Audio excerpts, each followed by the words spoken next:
தெளிவு குருவின் திருமேனி காண்டல், தெளிவு குருவின் திருநாமம் செப்பல், தெளிவு குருவின் திருவார்த்தை கேட்டல், தெளிவு குரு உரு சிந்தித்தல் தானே. குருவே சரணம்.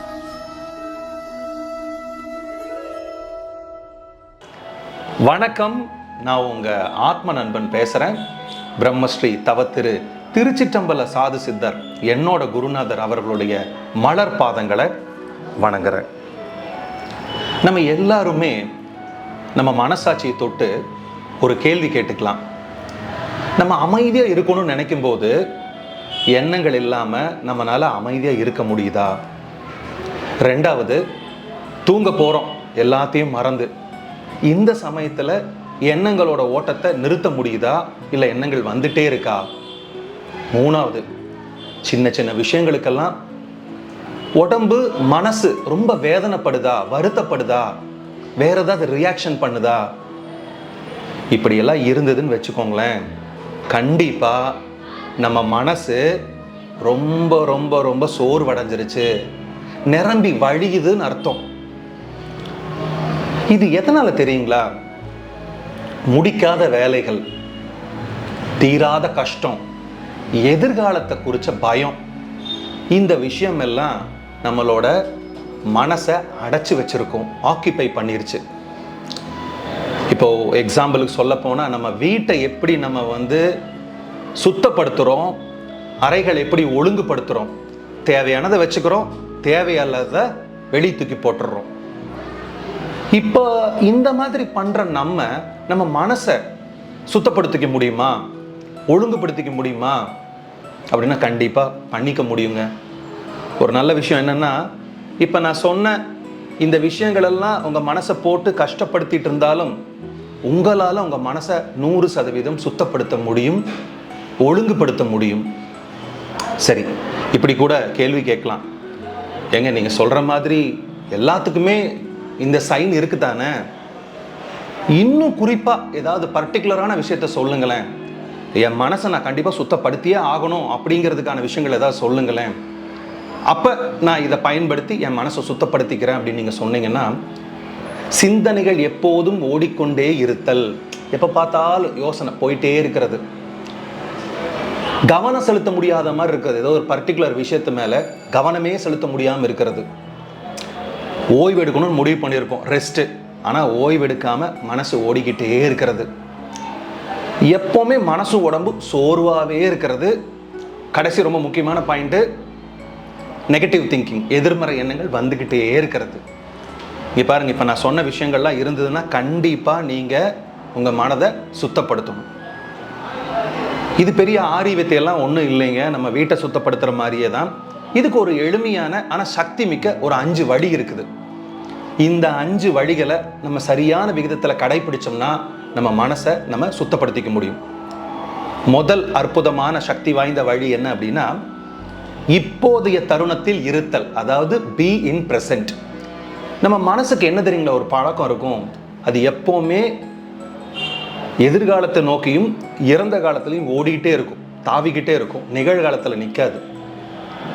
அப்ப நீங்க பி இன் பிரசன்ட்னு சொன்னீங்கன்னா நாங்க என்ன பண்ணணும் அப்படின்னா, இப்ப பிரசன்ட்ல, இப்ப நிகழ்காலத்துல என்ன ஒரு வேலையை நீங்க செய்யறீங்களோ அந்த வேலையில உங்க உடல் உங்க மனதை முழுமையா இருக்கிற மாதிரி பார்த்துக்கோங்க. அந்த செயலை குறித்தே, அதான் நீங்க ஒரு காஃபி குடிக்கிறீங்கனாலும் சரி, ஒரு ஸ்க்ரூ டிரைவர்ல ஒரு நட்டை முறுக்குறீங்கனாலும் சரி, என்ன பண்ணாலும் சரி, இங்க இந்த இடத்துல இந்த வேலையை இந்த க்ஷணத்துல நான் பண்றேன் அப்படிங்கிற ஒரு விழிப்புணர்வை வச்சுக்கோங்க. நிகழ்காலத்துல இருக்கிறதுக்கு ஒரு அற்புதமான டூல் இருக்குது அப்படின்னா அது விழிப்புணர்வு மட்டும்தான்.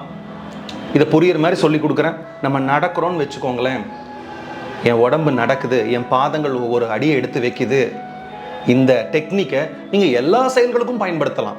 அப்ப முதல் வழி என்ன அப்படின்னா, பிரசன்ட்ல நிகழ்காலத்துல இருக்கிறது. அப்ப மனம் அந்த தாவர எண்ணத்தை கொஞ்சம் கம்மி பண்ணும், அப்ப பதட்டம் கொஞ்சம் கம்மியாகும், எதிர்காலத்தை நினைச்ச ஒரு பயம் கொஞ்சம் கம்மியாகும். இது முதல் வழி. ரெண்டாவது, இயற்கையோட இருக்கிறது. இப்ப 2026 இந்த காலகட்டங்கள்ல நம்மளால முதல் மாதிரி இயற்கையோட ஒரு மரம் செடி கொடி சூழ்ந்த இடங்கள்லையோ, மணல் பரப்புகளில் நடக்கிறதுலையோ, இல்லை பூங்காக்களில் டைம் ஸ்பெண்ட் பண்ணுறதுலையோ, பெட்ஸ் அனிமல் கூட இருக்கிறதுலையோ, தண்ணிக்குள்ளே ரொம்ப நேரம் இருக்கிறதுலையோ, இது பாருங்கள் நம்ம கொஞ்சம் அப்படி இயற்கையை விட்டு வந்த மாதிரி இருக்குது. ஸோ நம்ம இப்போ என்ன பண்ணணும் அப்படின்னா, இயற்கையோட அதிகமாக இணைந்து இருக்கக்கூடிய வாய்ப்பை உருவாக்கணும். பர்பஸாகவே ஒரு பார்க்கில் வெறுமனே அங்கே இருக்கிற மரங்களை மட்டும் பார்க்கறது, மேகங்களை மட்டும் பார்க்கறது, பறவைகளை மட்டும் பார்க்கறது, இந்த மாதிரி உங்களை நீங்களே போய் ஆட்படுத்திக்கோங்க. இது சும்மா எப்போவோது மாதத்துக்கு ஒரு தடவை பண்ணணுங்கிறத மட்டும் நினச்சிக்காதீங்க. ஒவ்வொரு நாளும் இந்த விஷயத்தை நீங்கள் பண்ணணும். இயற்கையுடன் நம்ம எவ்வளவு இணைந்து இருக்கிறோமோ அவ்வளோ நல்லது. நான் ஏன் இந்த விஷயத்துக்கு இந்த ஒரு பாயிண்ட்டை சொல்கிறேன் அப்படின்னா, இயற்கை எப்போதும் நிகழ்காலத்தில் தாங்க இருக்கும். ஒரு மரத்துக்கு நிகழ்காலத்தில் இருக்க தெரியும். அது அழகாக ஆடிக்கிட்டே இருக்கும்.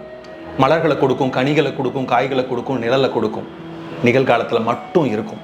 மூணாவது முக்கியமான வழி என்ன அப்படின்னா, எதிர்மறை சிந்தனைகளை விடணும், பிடிச்சி வச்சுக்கக்கூடாது. இப்போ நமக்கு எப்போவுமே பாருங்கள், ஒரு எக்ஸாம் எழுத போகிறோம் அப்படின்னா கொஸ்டின் பேப்பர் டஃப்பாக வரும்.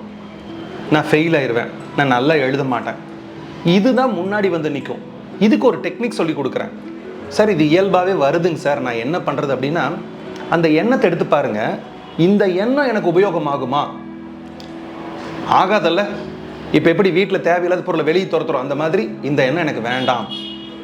அப்போ எந்த எண்ணம் வேணும்? நான் நல்லா பரீட்சை எழுதுவேன், நல்ல மதிப்பெண்கள் வாங்குவேன், நல்ல ரிசல்ட்ஸ் வரும். இந்த எண்ணங்களை உள்ளே வச்சுட்டு நான் ஃபெயில் ஆயிடுவேன், கொஸ்டின் பேப்பரை டஃப்பாக இருக்கும் அப்படிங்கிற எந்த எண்ணத்தை வெளியே தள்ளி விட்டுறலாம். அடுத்தது நாலாவது ஒரு அருமையான வழி, எனக்கு ரொம்ப பிடிச்ச வழின்னு சொல்லலாம். நிறைய வாழ்க்கையில் சாதித்தவங்க, பெரிய தலைவர்கள், சினிமாவில் இருக்கிறவங்க, அரசியல் இருக்கிறவங்க, வேற இதில் இருக்கிறவங்க, ஆன்மீக தலைவர்கள் முதற்கொண்டு இந்த விஷயத்த பண்ணுறாங்க. என்னன்னா, நம்ம சிந்தனைகளை எழுதுறது. உங்களுக்கு என்ன மனசில் இருக்குதோ அதை உங்கள் நண்பர்கிட்ட சொன்னாங்க கூட கொஞ்சம் கம்மியாக தான் குறையும். உங்களுக்கு நீங்களே சொல்லிக்கக்கூடிய ஒரு அற்புதமான வழி என்ன தெரியுமா? எழுதுறது. ஒரு டைரி வச்சுக்கோங்க. உங்களுக்கு என்ன மாதிரி சிந்தனைகள் வருதோ, எந்த மாதிரி நினைவுகள் நீங்கள் சுமந்துட்டு இருக்கிறீங்களோ, எதை வெளியே துரத்தணும்னு நினைக்கிறீங்களோ அதெல்லாம் எழுதுங்க. இன்னொரு முக்கியமான குறிப்பு என்ன தெரியுமா? நீங்கள் மறக்கணும்னு நினைக்கிற கர்மா, நீங்கள் யாருக்கோ ஏதோ ஒரு துரோகம் பண்ணியிருக்கீங்க, ஒரு தப்பு பண்ணியிருக்கீங்க, திருடி இருக்கீங்க, என்னமோ பண்ணியிருக்கீங்க, அந்த செயல் உங்கள் மனசில் எப்போவுமே ஒரு வழியை கொடுத்துட்டு இருந்தா அதை ஒரு பேப்பரில் எழுதி அதை மட்டும் தக்க வச்சுக்காதீங்க.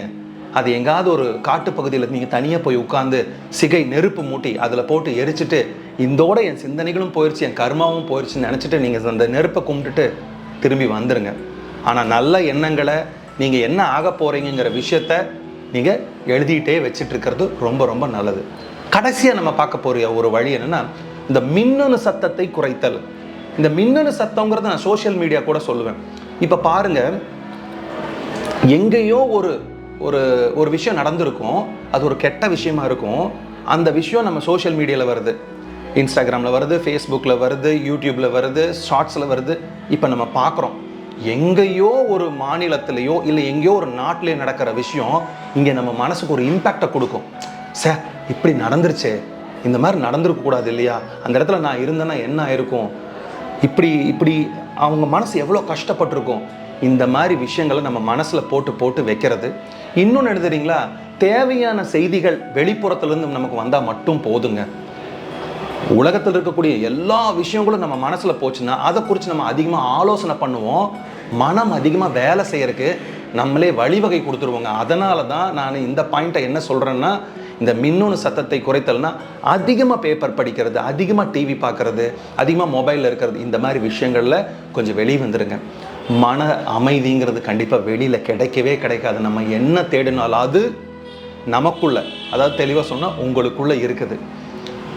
சின்ன சின்ன பழக்க வழக்கங்க, சின்ன விஷயங்களை மாற்றணும்னா மனசில் அது பெரிய விஷயங்களை கொண்டு வந்து கொடுக்கும். இன்றைக்கி ஸ்டார்ட் பண்ணுங்க. ஏன்னா நல்ல நேரங்கிறது இன்னைக்கு, இப்பொழுது, இந்த க்ஷணம், இதை தவிர நல்ல நேரம் நல்ல காலம் எதுவும் கிடையாது. இன்றைக்கி தொடங்கலாங்க இந்த விஷயத்தெல்லாம். மனசை சுத்தப்படுத்தலாம், வாழ்க்கையை அழகாக மாற்றலாங்க. கொண்டு போகிற எல்லா நாளையும் முடியுங்க. எல்லா உயிர்களும் ஒரு முக்கியமான ஒரு சக்தி மிக்க ஆற்றலை மனசில் சுமந்துக்கிட்டு இருக்குது. ஆனால் அதுக்குன்னு ஒரு லிமிட்டேஷன் வச்சுருக்குது. என்னால் இவ்வளோதான் முடியும் அப்படி இல்லைங்க, அதுக்கு மேலே நம்மளால் சாதிக்க முடியும். அதனால் மனதை சுத்தப்படுத்துங்க, வாழ்க்கையை வளப்படுத்துங்க, முன்னேறுங்க. உங்களை தடுக்கிறதுக்கு பிரபஞ்சத்தினாலே முடியாதுன்னு சொல்லிட்டு இன்னொரு நல்ல சந்தர்ப்பத்தில் உங்களை நான் சந்திக்கிறேன். நன்றி, வணக்கம். குருவே சரணம்.